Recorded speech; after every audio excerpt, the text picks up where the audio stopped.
प्रिय किसान भाइयों, आज हमारे यहाँ एक किसान आई हैं जिनका नाम सुशीला देवी है। इनको किसी रोग के बारे में पूछना है। हाँ बोलिए, किस रोग के बारे में आप जानना चाहती हैं? मूंगफली के टिक्का रोग के बारे में कुछ जानना चाहती हूँ। बहुत अच्छा सवाल है आपका। आजकल मूंगफली की फसल खेत में उग रही है। मूंगफली में लगने वाले बीमारियों में से टिक्का रोग प्रमुख है। इसके कारण फसल को काफ़ी नुकसान पहुंचता है। अब मैं आपके सवाल का जवाब विस्तार से देने जा रहा हूं। बोलत हम वहाँ से। हाँ, तो सुशीला जी, केवल फसल की बुआई से ही मामला ख़त्म नहीं होता है। असली चिंता तो पौधे में उगने के बाद शुरू होती है। जैसे ही खेत में पौधे आने शुरू होते हैं, कई प्रकार के रोग व कीड़े, खरपतवार फसल के साथ पनपने लगते हैं।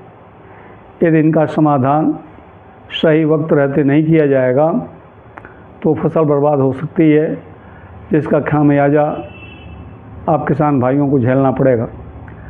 आज हम ऐसे ही मूंगफली की फसल में लगने वाले टिक्का रोग के बारे में, जैसा कि आपने पूछा है, बताएंगे कि आखिर कैसे इस रोग से आप अपनी फसल को बचा सकते हैं। रोग मूंगफली की फसल में होने वाली प्रमुख बीमारी है। यह बीमारी पौधों के पत्तों पर दिखाई देती है। इससे पत्तों में धब्बे बनने शुरू हो जाते हैं। आपको बता दें, जब पौधे लगभग 1-2 महीने के हो जाते हैं तो पत्तियों पर धब्बे बनने शुरू हो जाते हैं। बाद में तने पर भी घाव दिखाई देते हैं। और ये बीमारी जो है एक फंगस है, सर्कोस्पोरा। इसकी 2 जातियां हैं, सर्कोस्पोरा पर्सोनाटा और सर्कोस्पोरा रेसिडिकोला। इनके द्वारा ये बीमारी उत्पन्न होती है। इसका दूसरा प्रमुख कारण होता है मौसम में होने वाला बदलाव। अक्सर बारिश और अत्यधिक धूप या गर्मी की वजह से यह रोग पनपता है। टिक्का रोग को कैसे पहचाना जाएगा? टिक्का रोग को पहचानने का बहुत आसान तरीका है।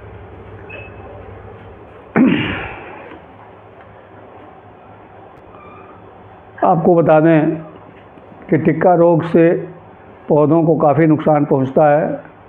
रोग के कारण मूंगफली के पौधों में पत्ते झड़ने लगते हैं।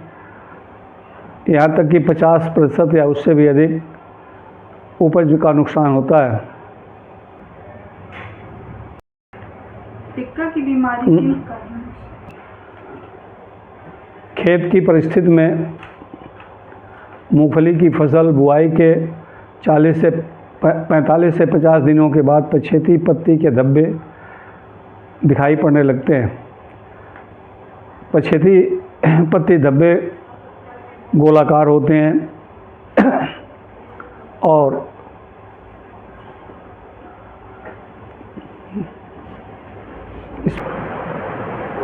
मूंगफली पर 2 तरह के धब्बे बनते हैं। एक अगेता धब्बा बनता है। एक अगेता धब्बा बनता है जिसका रोग कारक होता है सर्कोस्पोरा रेसिडिकोला। इसके धब्बे मुख्य रूप से पत्ती के ऊपरी सतह पर बनते हैं और इनके चारों तरफ पीले रंग का घेरा होता है और ये कई धब्बे मिलकर के बड़े धब्बे बना लेते हैं। लेकिन जो दूसरा धब्बा बनता है उसे ये पछेती धब्बा कहते हैं। ये पत्ती की निचली सतह पर अधिकता से बनते हैं और ये गोलाकार होते हैं। इनके चारों तरफ पीले रंग का घेरा नहीं दिखता है। इस पछेती धब्बे से ही मूंगफली की फसल को अधिक नुकसान पहुंचता है। सबसे प्रमुख लक्षण शुरुआत में पत्ते पर ही दिखाई देते हैं और बाद में तने पर भी धब्बे विकसित हो जाते हैं। भूरे रंग के धब्बे पहले निचली पत्तियों पर दिखाई पड़ते हैं, जो आमतौर पर छोटे और लगभग गोलाकार होते हैं।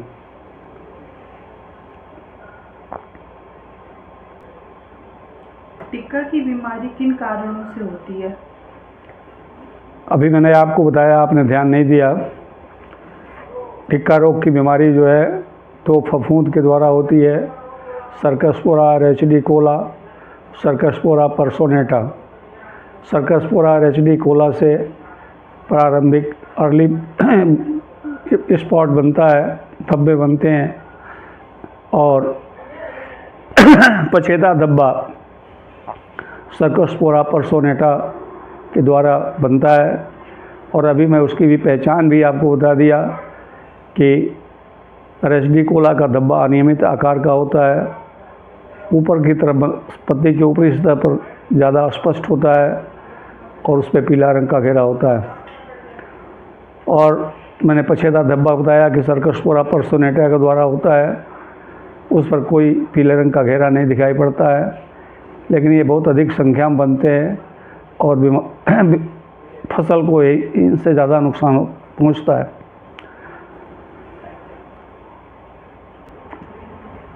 टिक्का रोग का रोकथाम कैसे करेंगे?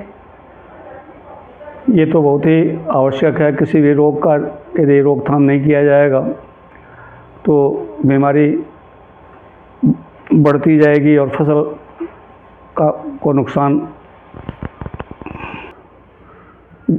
किसान भाइयों, खेती में एक चीज़ का ध्यान बहुत आवश्यक होता है। आप अपने खेत को रोज़ देखने जाएं, करीब से देखें। यदि पौधा कोई रोगी दिखाई पड़ता है तो उसे जल्द से जल्द तोड़कर नष्ट कर दें, ताकि उसकी वजह से बाकी पत्तियां रोगग्रसित न हों।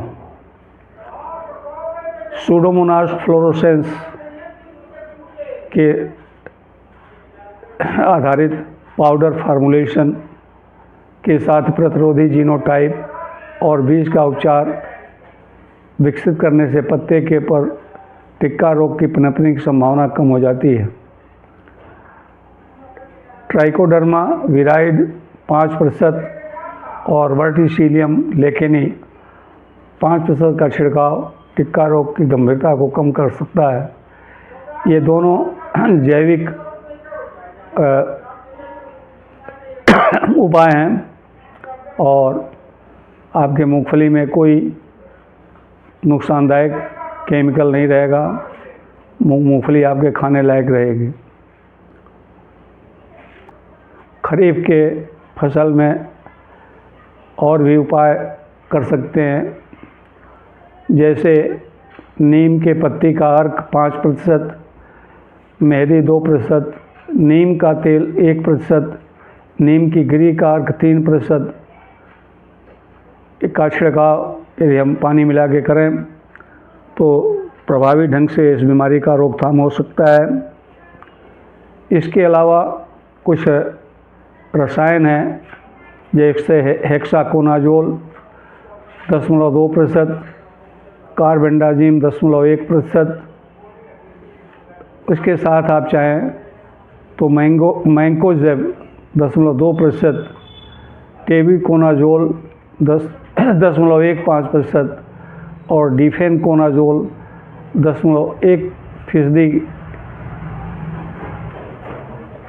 स्प्रे का आप खड़ी फसल में छिड़काव कर सकते हैं। 1 हेक्टेयर के लिए 1000 लीटर पानी में घोल बनाएं और छिड़काव करें। किसान भाइयों, इसके अलावा बाविस्टीन 0.1%, उसके बाद 2% नीम की पत्ती का अर्क, उसमें 1% K2O मिलाकर छिड़काव करें। रोग की गंभीरता को काफ़ी हद तक कम किया जा सकता है और रोग को कम करने में मदद मिल सकती है। किसान भाइयों, सुशीला जी के माध्यम से आप लोगों को मैं बताना चाहता हूँ कि इस उपाय को करके आप अपने फसल से अधिक उपज प्राप्त करें।